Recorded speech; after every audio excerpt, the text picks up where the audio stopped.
नमस्ते, स्वागत है आप सभी का वापस से हमारी एक और नई वीडियो में। एक बार फिर से हम आपको ले चलते हैं ऋषिकेश से नीलकंठ महादेव जी के पैदल दर्शन के लिए, जो कि पैदल मार्ग है। ठीक हम उस समय यहीं पर हैं, यहाँ से आपको पैदल मार्ग दिख जाएगा बाएं तरफ से, जिसे हम आज ट्रैक करने वाले हैं। तो बने रहिए हमारे साथ, हम आपको ले चलते हैं पैदल मार्ग से पैदल यात्रा करते हुए श्री नीलकंठ महादेव जी, और रास्ते का हम व्यू आपको दिखाते हुए, एडवेंचर्स दिखाते हुए आपको चलते हैं, ट्रैक करते हैं।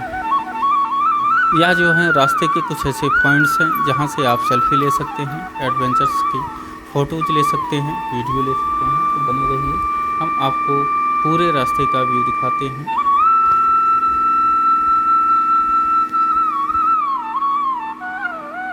साथियों बने रहिए हमारे साथ। हम आज आपको नीलकंठ मंदिर जाने के लिए आपको रास्ता कैसा है, रास्ते में सुविधाएं क्या हैं, या कितना दुर्गम रास्ता है, यह सब आपको देखने को मिलेगा और सारी जानकारी आपको मिलेगी। आप बने रहिए हमारे साथ वीडियो के अंत तक। साथियों, आप जब भी श्री नीलकंठ महादेव जी के दर्शन के लिए आएँ, ग्रुप में आएँ, अकेले कभी भी दर्शन के लिए ना आएँ, चाहे दिन हो या रात हो। रात के लिए तो ज़्यादा समस्याएं होंगी, दिन में भी आप अकेले जो है इनका ट्रैक न करें। पैदल यात्रा के लिए आप ट्रैक न करें। जैसा कि आप देख सकते हैं, यह है राजा जी टाइगर रिजर्व, जो कि उत्तराखंड में है। यह शिवालिक श्रेणी की तलहटी में है। यह राजा जी नेशनल पार्क का हिस्सा है, जो कि देश का 48वां टाइगर रिजर्व है, जो कि सन 2015 में इसे टाइगर रिजर्व घोषित किया गया था।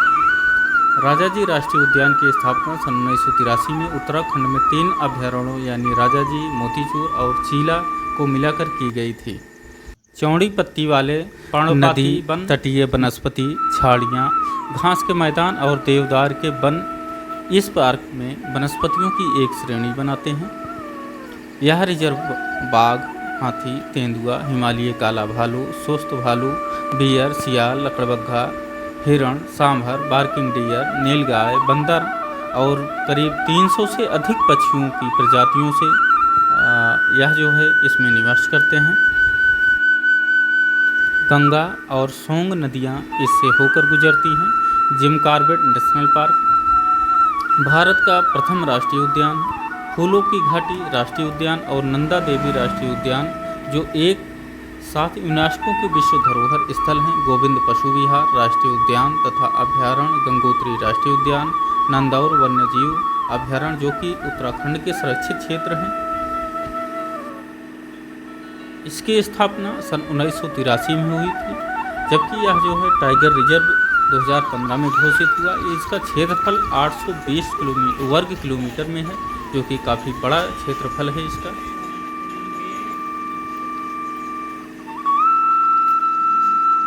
ऋषिकेश का नीलकंठ मंदिर, जो कि पौड़ी गढ़वाल जिले के मणिकूट पर्वत पर स्थित है, यह भी इसी राजा जी टाइगर रिजर्व के अंतर्गत ही आता है, जो कि मधुमती और पंकजा नदी के संगम पर स्थित। इस मंदिर के दर्शन के लिए सावन मास में हर साल लाखों शिव भक्त कांवड़ में गंगा जल लेकर जलाभिषेक के लिए पहुँचते हैं।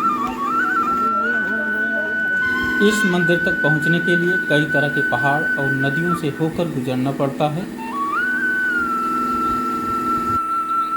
श्री नीलकंठ मंदिर को लेकर पौराणिक कथा यह है कि समुद्र मंथन से निकली चीज़ें देवताओं और असुरों में बढ़ती गई, लेकिन तभी हलाहल नाम का विष निकला। इसे न तो देवता चाहते थे और न ही असुर। यह विष इतना खतरनाक था कि संपूर्ण सृष्टि का विनाश कर सकता था। इस विष की अग्नि से 10 दिशाएं जलने लगी थी। इससे संसार में हाहाकार मच गया। तभी भगवान शिव ने पूरे ब्रह्मांड को बचाने के लिए विष का पान किया। जब भगवान शिव विष का पान कर रहे थे, तब माता पार्वती उनके पीछे ही थी और उन्होंने उनका गला पकड़ लिया, जिससे विष न तो गले से बाहर निकला और न ही शरीर के अंदर गया।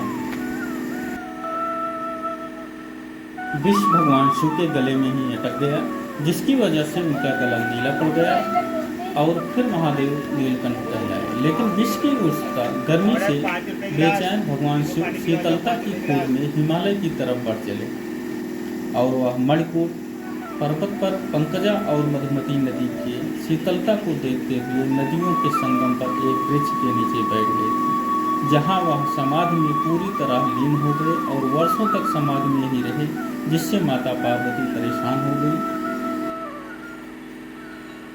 माता पार्वती भी पर्वत पर बैठकर भगवान शिव की समाधि का इंतजार करने लगी, लेकिन कई वर्षों बाद भी भगवान शिव समाधि में लीन ही रहे। देवी देवताओं की प्रार्थना करने के बाद भोलेनाथ ने आँख खोली और कैलाश पर जाने से पहले इस जगह को नीलकंठ महादेव का नाम दिया।